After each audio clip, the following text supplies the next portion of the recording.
Hey, Patrick. Yeah? Apparently you can't use beef stew as a password. You know why? Why? It's not stroganoff. Oh. Come on. I see you laughing. You can't hide it. I refuse to audibly laugh.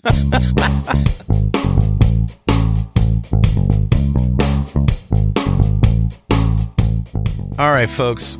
Dwayne is not here, as you can probably tell, because he did not laugh. If he was here, he might not laugh anyway, but he's off on what is he doing? He's on a work thing, right? Oh, no, robotics. Oh, that's right. His robotics team, his overlords, are in the championships or in the finals or something like that. So. Wow. Okay, cool. So we have 6 stories. We'll do 3. We'll take a break. We'll do the last 3. And of course, the clickbait is about the smart garage door opener that you do not want to own. Wow. Truth in advertising, you know? Yeah. Right.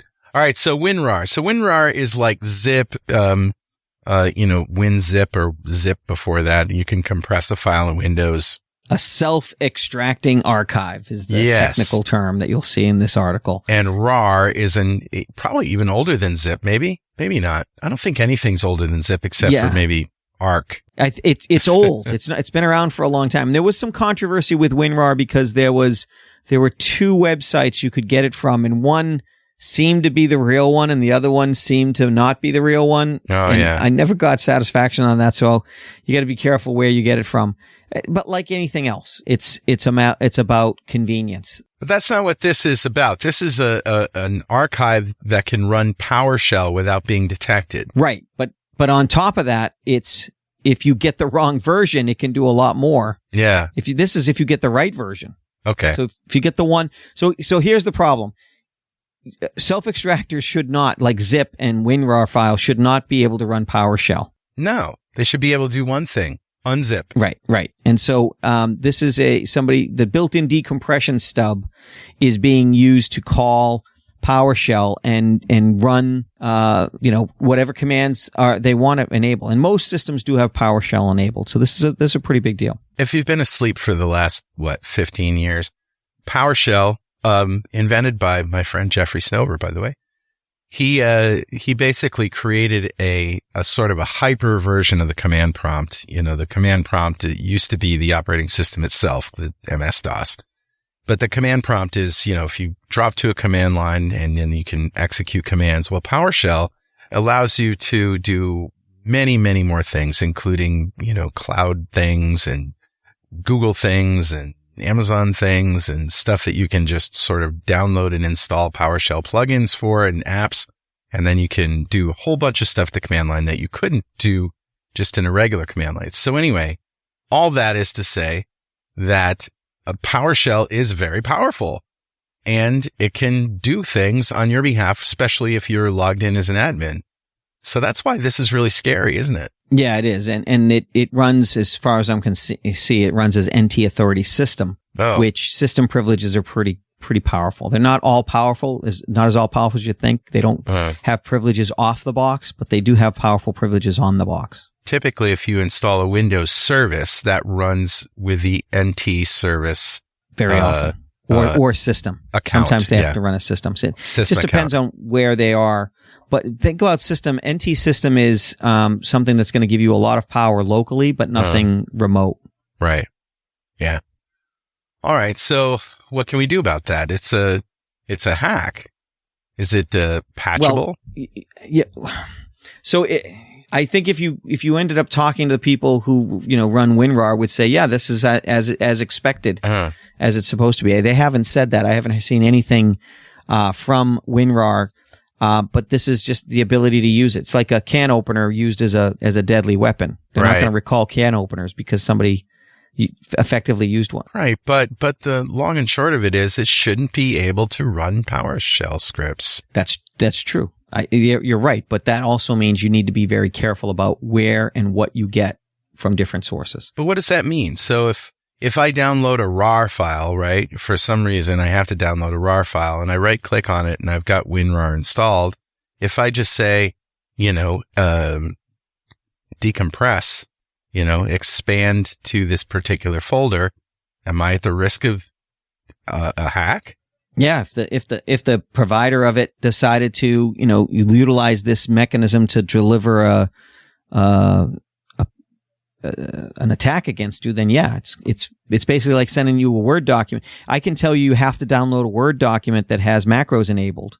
Okay, but in order to use it. But if the source is trusted, like say it's Microsoft or Google or somebody, and I know I'm on their official page, it says google.com or whatever.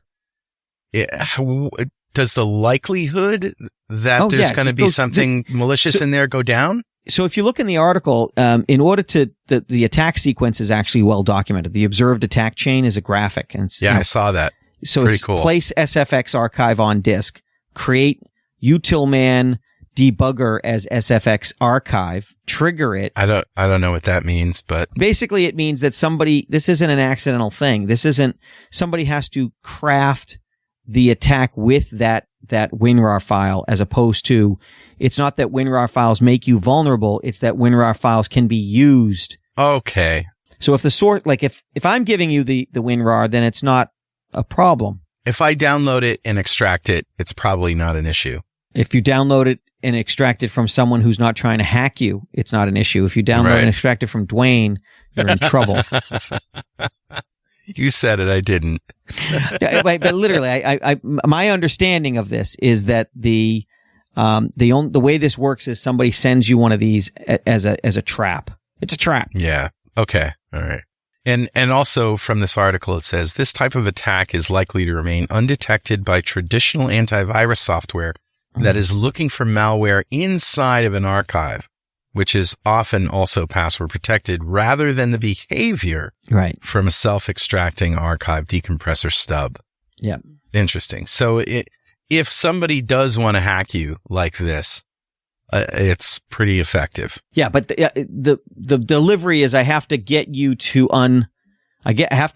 unpack a WinRAR file that I've set up for you to I have to get you to eat the poison donut. Right. So therefore, if it is being downloaded from a well-known trusted domain, the chances are lower that it's going to be malicious. Unless, of course, it's from the IRS, but that's another story. Hey. Oh. Hey. We'll get to that one. That's a good story. Yeah, this means that if a bad actor, so for example, if I took over the email of someone you trusted. Right. This is where I see this being dangerous. I took over the email of someone you trusted and said, "Hey, God@heaven.com, for example." And I end up having control of their email, and I get you a message as them that says, "Hey, I found what we were looking for.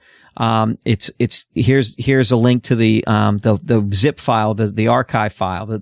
And then that little voice in your head goes off that says, Carl, Patrick, and Dwayne said never ever open a link or click on a link that sent an email. Ever. No. You call the person up and you say, "What's wrong with you sending me these links?" And then they'll say, "I didn't send you a link." That's right. I don't. Yeah. I don't open links. Or they'll say, "Oh, I thought that was okay." And then maybe you still open it. Who knows? But that's really the way it would be, is somebody tricks you into downloading. Really, you shouldn't be going on the internet and just grabbing things from untrusted websites. You should not. Yeah. Right. But if it's a player's going to play, a company that has products that you own and the domain checks out and the HTTPS is on there, and you got a good backup. Yeah. Okay. Next, Euler, or is it Euler? EULER, and I think it's pronounced Euler, isn't it? I think so. So this is funny. This is just a little comic relief. Euler says all, quote, recoverable funds, end quote, stolen in a $200 million hack have been returned. Yeah. The culprit had already apologized. What? So there was a comment, there was a cryptic comment in one of the transactions that was taken as an apology from the hacker. I have no idea why this happened. I don't know. I can't conceive of the situation where somebody goes to the trouble of stealing $200 million worth of something and then returns it. And it was a coin, right? It is 10,000 Ethereum, over 10,000 Ethereum. Wow. So it says the hacker responsible for roiling Euler Finance by draining some $200 million of assets has returned everything. Blockchain data on Arkham Intelligence shows the crypto address associated with the exploiter transferred 10,580 Ether, ETH, Ethereum, worth some $19 million to you. I don't see there's a product called Euler and it's spelled the same way. Okay. Yeah. So I don't know how it's, the event signals a positive ending to one of this year's largest crypto exploits. I just don't know, Patrick. It's like, oops, I was writing a script and it got out of control. I didn't mean to steal $19 million, but here you go. I only wanted to steal 1.9 million. I don't know. It's, I moved a decimal. I only wanted to steal $19.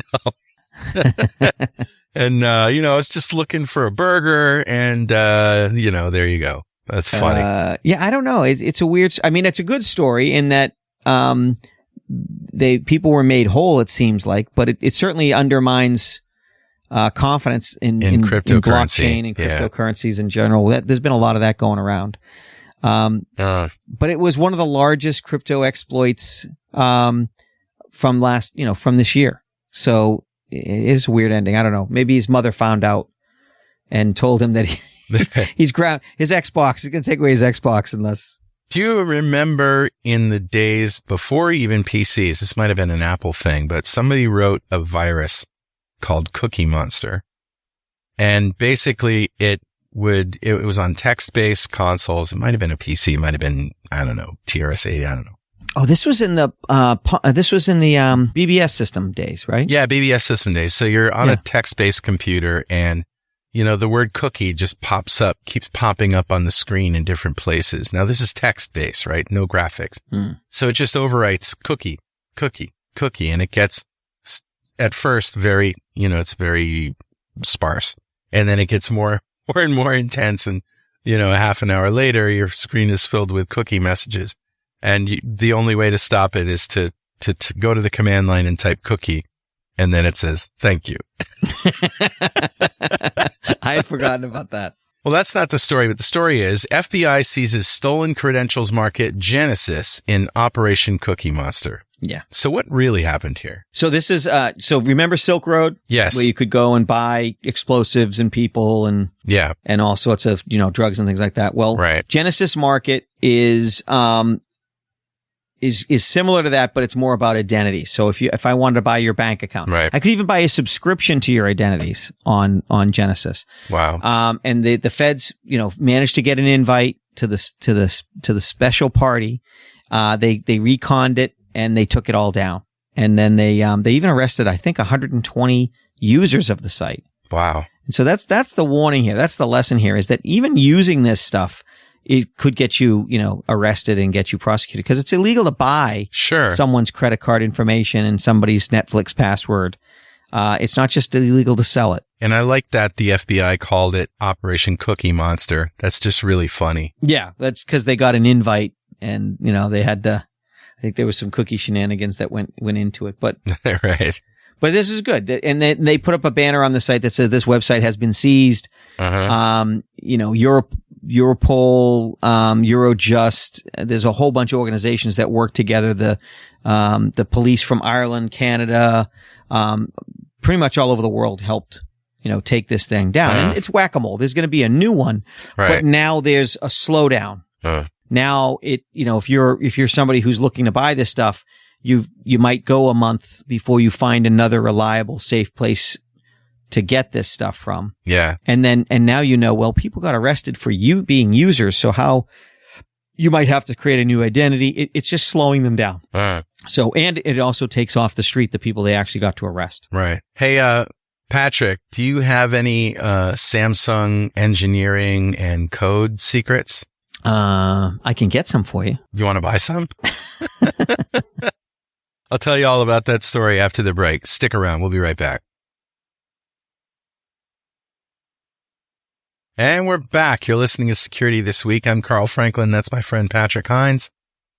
And we, of course, talk about security issues through the lens of current events. And there were 6 this week, including this one, which made me smile. Now, there are other ChatGPT stories that we are specifically avoiding this week because we'll do them next week.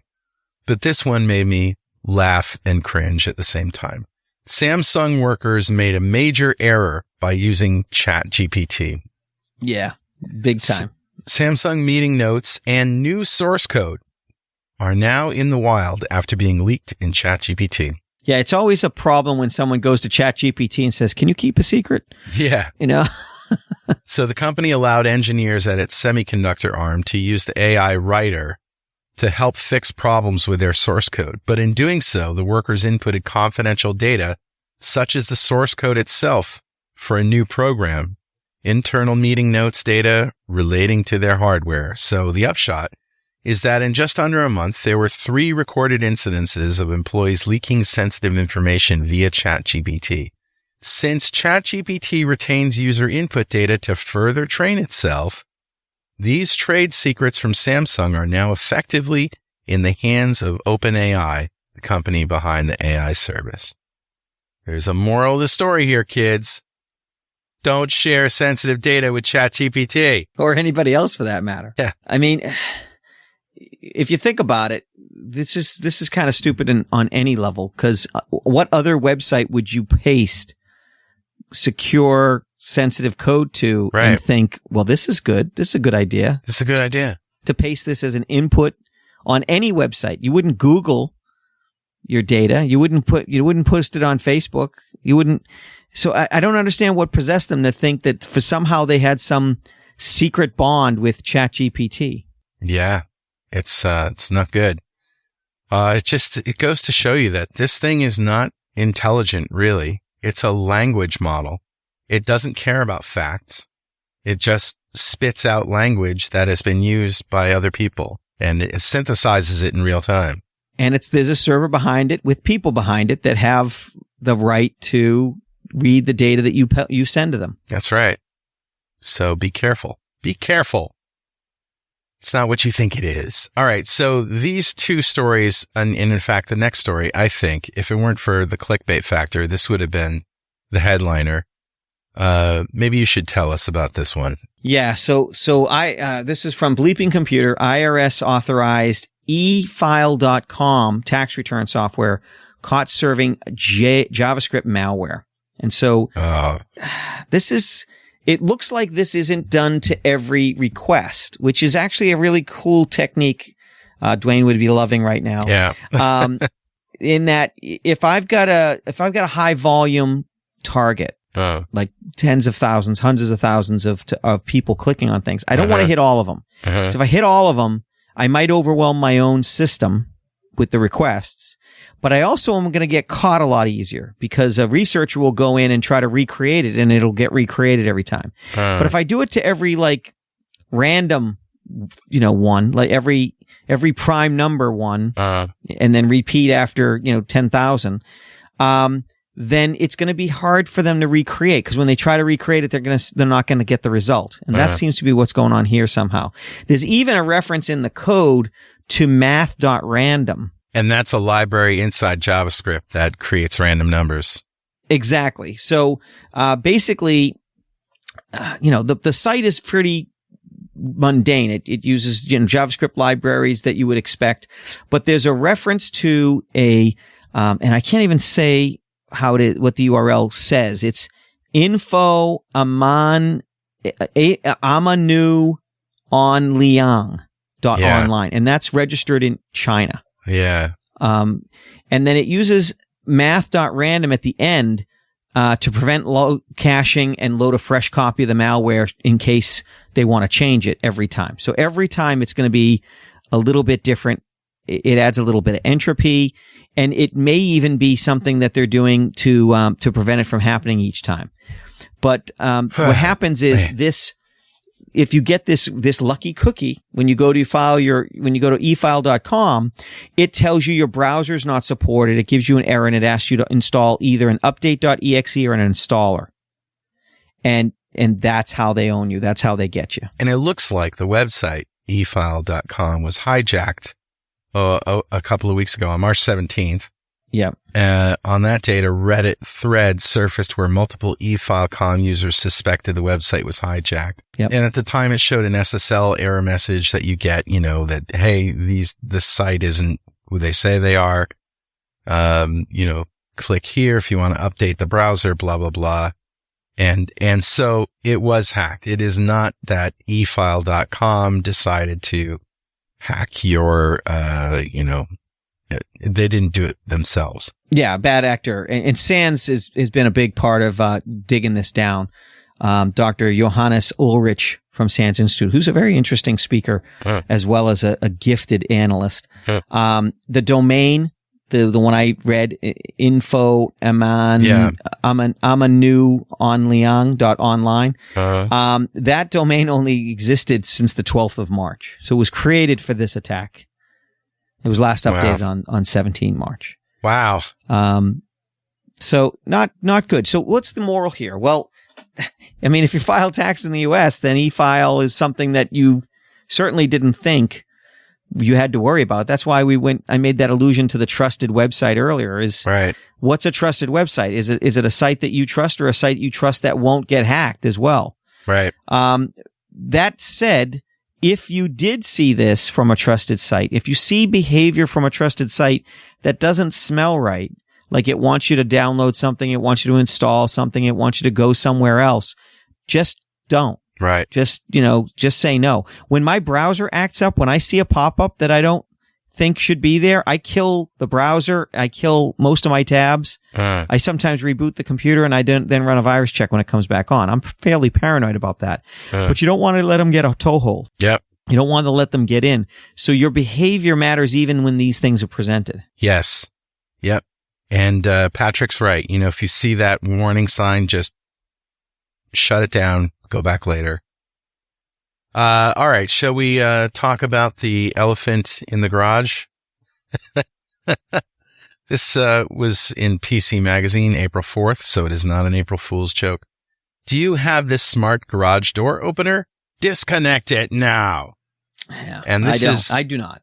And this is the Next, not Next, but NEXX smart garage door opener.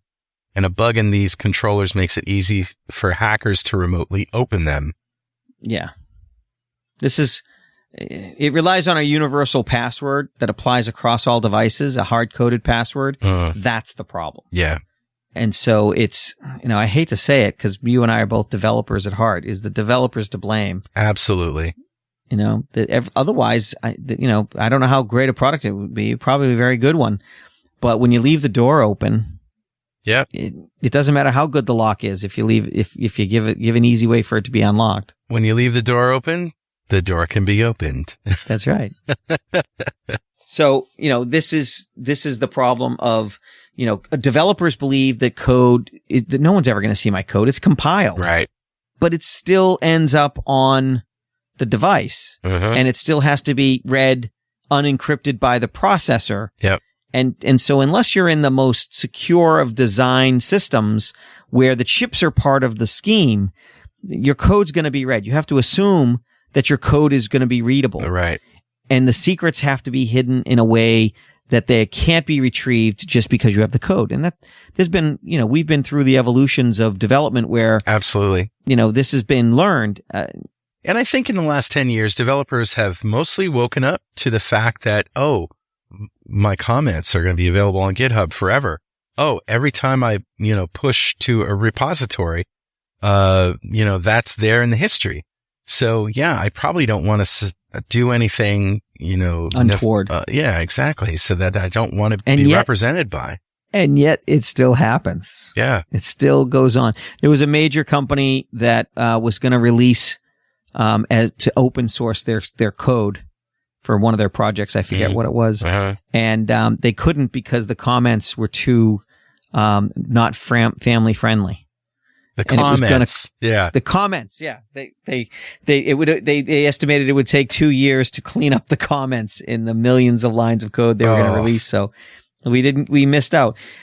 This isn't a comment though. This is actually a device configuration with a default password. Yeah. And so, a universal backdoor. So when you build these backdoors, we've seen this with, governments wanting backdoors into encryption systems. If you build a backdoor, the good guys aren't the only ones that are going to use it. Yep, that's right. And they're certainly not the only ones that are going to find it. The bad guys are looking for backdoors all the time. And when they find them, they become a vulnerability. So this product, I'm sure this is not good for the bottom line of NEXX. Right. because now it's like, okay, I if I was going to buy one today, I probably wouldn't. Yep. Not because it's a problem with the product, it's a problem with the code. And a problem with the culture, obviously, that let that go by. Yeah. One bad apple. It could just be one developer who, and I don't mean to make excuses. I'm not an apologist in this regard, but this is so ubiquitous. We see this in so many places. When we do code reviews, we find this stuff in spades in most companies. You know, the difference between Next and some of the other open garage door openers is this one got published. Yep. That's right. Yep. But, you know, you're smart. You're listening to Security This Week. So, you know, if you have one of those things, you know to trade it in and get something else. Or you just don't know how to change the channel. One or the other. All right, buddy. It's good talking to you. Yeah, you too. I'll talk to you and hopefully Dwayne next week. All right. Stay safe out there. Yeah, and we'll see you. Bye-bye. Bye.